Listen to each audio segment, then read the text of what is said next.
It wasn't easy, but before I turned 25, I had saved over $10,000. And no, I didn't have a six-figure job, win the lottery, or get handed money from family. It was a mix of mindset, discipline, small daily decisions, and a few big ones that changed the game for me. And honestly, if I could do it, I really believe you can too. Let me rewind to when I first realized I was bad with money. I was around 20, in college, and making just enough to get by. Minimum wage job, part-time hours, barely covering food and gas. I didn't budget, didn't track spending, and I thought saving money was something you did after you made a lot of it. But the turning point came when I overdrafted my bank account. Twice in the same month. I was hit with fees, embarrassed, and honestly just tired of feeling broke. That's when I started digging into personal finance, and that changed everything. The first thing I did was track every single dollar I spent. Not in my head, actually writing it down or putting it into a budgeting app. It was eye-opening. I found out I was spending close to $80 a month on coffee and fast food. That's almost $1,000 a year, just from habits I thought were normal. Once I saw the numbers in front of me, it became easier to make changes because I wasn't guessing anymore. I had data. Next came the budget. And no, not the kind where you restrict yourself so hard you're miserable. I built a realistic budget, one that gave me room to enjoy life but also forced me to save. I started with the 50/30/20 rule. 50% needs, 30% wants, 20% savings. That was my structure. Even if some months were tighter than others, I always made sure some percentage went to savings, even if it was just $10. The habit mattered more than the amount. I also opened a separate savings account, one that wasn't tied to my main checking, out of sight, out of mind. Every time I got paid, I transferred a chunk into that account and acted like it didn't exist. I didn't keep a debit card for it. I didn't check it every day, I just let it grow. That helped me stop dipping into my savings for stuff I didn't need. Side hustling was a big part of my journey too. My main job wasn't enough to save fast, so I looked for ways to make extra money. I started doing freelance writing on sites like Fiverr and Upwork. The pay was trash at first, like $10 for 500 words, but it added up. I also did Uber Eats on weekends.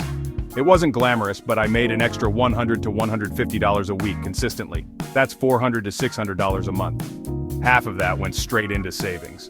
It wasn't fun giving up my weekends, but I reminded myself it was temporary. I wasn't working for money. I was buying my freedom back in the future. Another thing that helped? Learning to say no.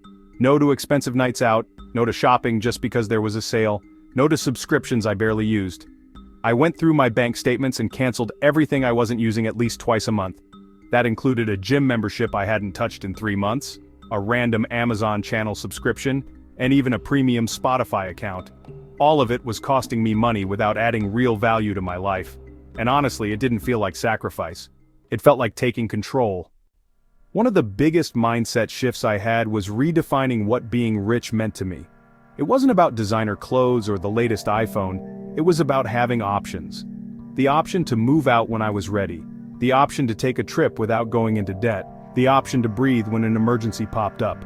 Saving $10,000 wasn't just a number, it was a safety net, a launch pad, a quiet confidence that said, you're going to be okay.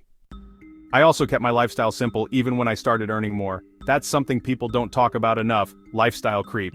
It's when your income goes up, and your spending goes up just as fast. I made sure to avoid that trap. I didn't upgrade my car, I didn't move into a fancy apartment, I kept living like I was broke, even when I wasn't anymore. That gap between what I earned and what I spent, that's where the savings grew. Let's talk about discipline for a second. There were moments I wanted to quit, times I wanted to treat myself because I deserved it. And sometimes I did, on purpose, within reason. But the key was staying consistent. Saving money isn't about being perfect, it's about building habits and repeating them until they become second nature. I automated my savings. I set small goals. First $500, then $1,000, then $3,000. Every milestone gave me a little more motivation to keep going. I also stayed inspired by surrounding myself with content that kept me focused. I watched YouTube videos on saving and budgeting, listened to podcasts about financial freedom, followed creators who were on similar paths. It reminded me I wasn't alone, and more importantly, it showed me what was possible. Now, was it easy? No. Was it worth it? Absolutely. That $10,000 gave me breathing room when I had a health scare and needed to pay out of pocket. It let me take a short break between jobs without stressing about rent. It let me help a friend out when they were going through it. And it gave me proof. proof that I was capable of changing my money story. So, if you're watching this thinking you'll never be able to save that much, I get it, I really do. But here's the truth, it doesn't happen overnight. It starts with tracking your money, cutting back on what doesn't matter, earning a little extra, and staying consistent. You don't need to be perfect, you just need to start, and once you do, it builds on itself. You save your first $100, then your first $1,000, then $5,000. The number doesn't define you, but the habit does, and that habit is what will change your life. Thanks for listening to my story. I hope it sparked something in you. Whether you're trying to save your first $100 or your next $10,000, just know that you're capable. Keep going. You got this.